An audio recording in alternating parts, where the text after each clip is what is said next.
Assalamualaikum warahmatullahi wabarakatuh. Kami dari kelompok 4 andragogi akan membahas materi tentang penyusunan perencanaan pembelajaran orang dewasa. Sebelum membahas materi lebih lanjut, saya akan memperkenalkan anggota kelompok saya. Yang pertama saya sendiri, Yesi Afriani, yang kedua Nur Hayati, dan yang terakhir Pinky Yolanda Ekastra. Perencanaan pembelajaran adalah proyeksi apa yang dilakukan oleh guru pada saat proses belajar mengajar.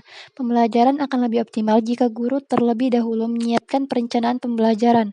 Perencanaan pembelajaran merupakan perencanaan yang sistematik dalam suatu pengajaran untuk mengkoordinasikan komponen-komponen pembelajaran yang akan dimanifestasikan bersama-sama peserta didik. Komponen-komponen tersebut antara lain: 1. Tujuan pendidikan dan pengajaran, kedua peserta didik atau siswa, ketiga tenaga kependidikan khususnya guru, keempat perencanaan pengajaran sebagai suatu segmen kurikulum, kelima strategi pembelajaran, keenam media pengajaran, dan ketujuh evaluasi pengajaran. Di dalam melakukan perencanaan pendidikan, ada beberapa komponen yang harus ada di dalam perencanaan pendidikan. 1. Peserta didik. Dalam pendidikan harus mempertimbangkan kondisi peserta didik, seperti perbedaan usia, kelamin, sosial, ekonomi, latar belakang pendidikan, pengalaman, dan sebagainya. Kedua, tujuan belajar. Pendekatannya lebih berat pada peningkatan kemampuan dan keterampilan praktis dalam waktu yang singkat untuk mencukupi keperluan pribadinya. Ketiga, sumber belajar atau pembimbing.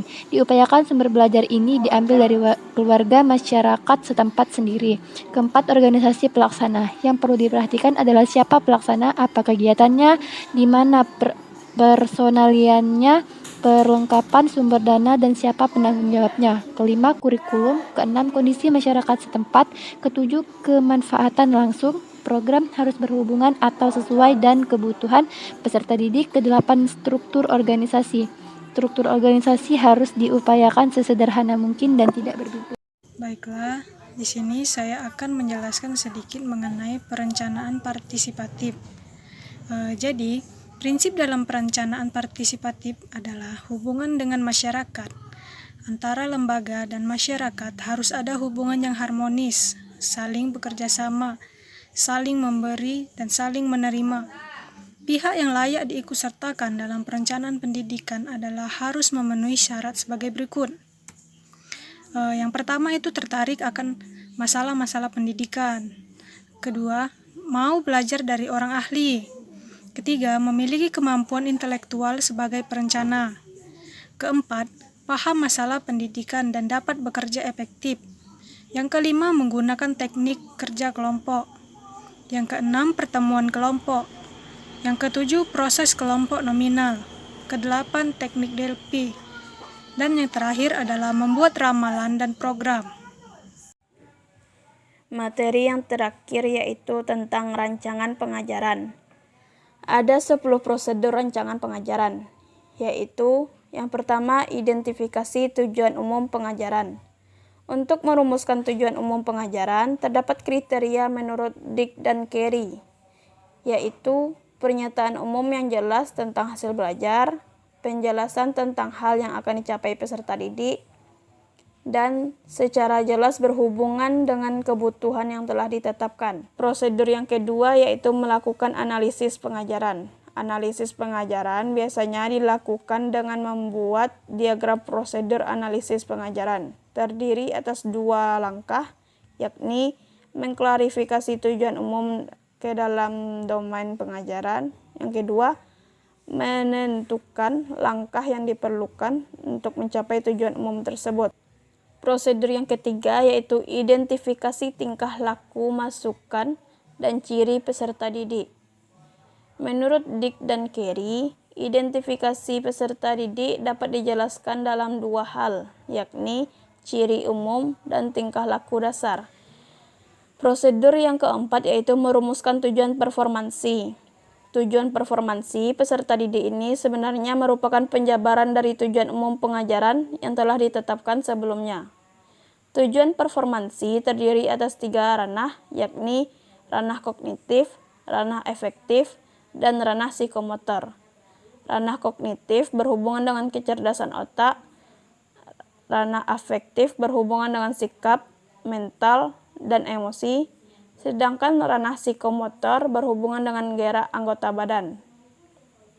Prosedur yang kelima yaitu mengembangkan butir-butir tes acuan patokan. Tes acuan patokan adalah alat untuk mengukur hasil belajar peserta didik. Prosedur yang keenam yaitu mengembangkan strategi pengajaran. Strategi pengajaran adalah rencana dan cara-cara membawakan pengajaran agar semua prinsip dasar dapat terlaksana dan semua tujuan pengajaran dapat dicapai. Prosedur yang ketujuh yaitu mengembangkan dan memilih materi pengajaran.